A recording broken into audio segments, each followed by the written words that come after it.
But let's move on to chat a little bit about this charity exhibition fight that you've got with the two boys from Talking Bollocks podcast. I believe it's Whelo and Terrence Power. I don't know Whelo's name.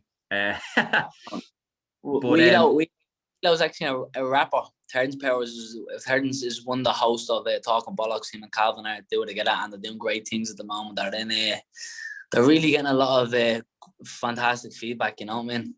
Yeah. Now, I haven't been on the show yet. I've listened to the podcast, talk a lot of shit, but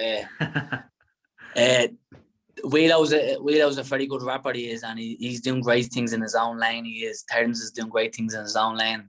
Terrence is getting a little bit of I'm gonna say a little bit of clout off me and Whelo. So I'm gonna give him a bit of stick there, saying he's on our back. He is getting a bit of. But now Terrence is doing great. I tell him he's a personalised blogger now, getting everything sponsored to him, free meals, clothes, the whole lot. He's a blogger.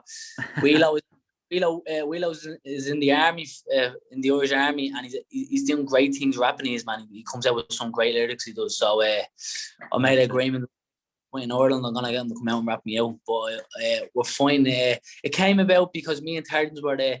I have mutual friends with Terrence, and Terrence he's just a bollocks basically, man. He has ADHD. He's riddled with ADHD. He's fucking. he has twin brothers. Twin brothers are good looking blokes in great shape. And he's the runt of the family. He's red, he's fat, he's ugly. I tell him he's the milkman. That is mad turn around and said, I hope that I break him up. His brothers want me to break him up.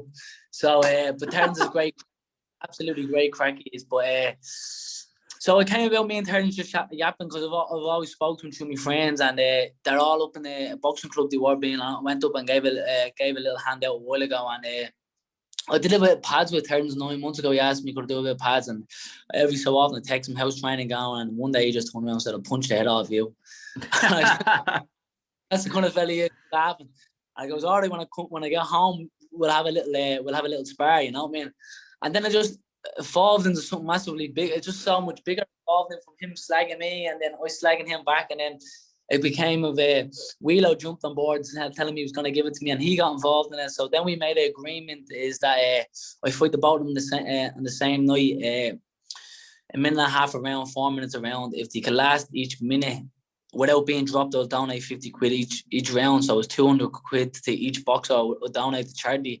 And every time I dropped them, they would have to do it there. What people are comments underneath. And the days would be like shave a head, wax one eyebrow, do your legs, walk around with a nappy on for the day, with mankini. Boys are that mad, they will do it. And then fall from that to two companies getting on, Blue Duck Valet Company, a friend of mine, they got involved and donated money, and John Maxi Taxi got involved and donated money. So we have two companies on so far. We're trying to push it, and then we have a company who got involved, who I got in touch with and asked them about saying we wanted a live streaming. Major company about live streaming, and they were talking about what would you need, and they came back with a figure, and I turned around and said it would have been too much money because we're taking money out of the pot, we're trying to get as much money. And then they asked what the charity was for, and they said they were willing to do it for free as well.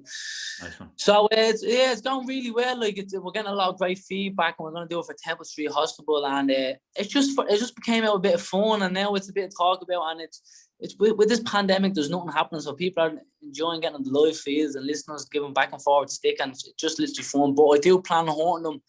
They bought them, played with me, please don't break.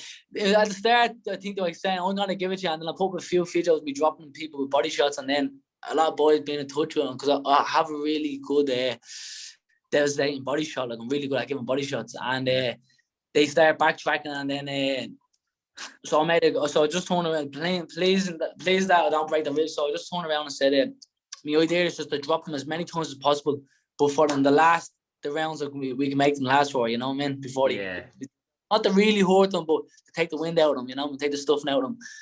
And a lot of people got like a serious amount of DMs. Like I must have gotten about 500-600 DMs since being talking about like DMs people who I don't know.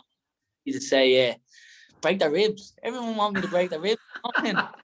I'll go for me 500 quid if I break the two ribs. Jesus Christ. So came that and plenty of just being fun since, and we're hoping to maybe get it done in Paddy's weekend. That's the plan, but we'll see with restrictions and whatnot how it'll go, you know what I mean?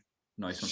That doesn't play into or that doesn't affect your real fight at the back end of March, does it in any way? No, couldn't say it because of it. At the end, it's these two can't box for shit, man. These can't box eggs for shit, you know what I mean? And I'll be making them wearing a head guard. And listen, I'll probably hit them literally 2 punches, and that'll be the end of it. So no, it won't affect anything. It's be like a mess around the park for me, you know what I mean? As long as I don't get cut, but like, listen, I could get cut fucking.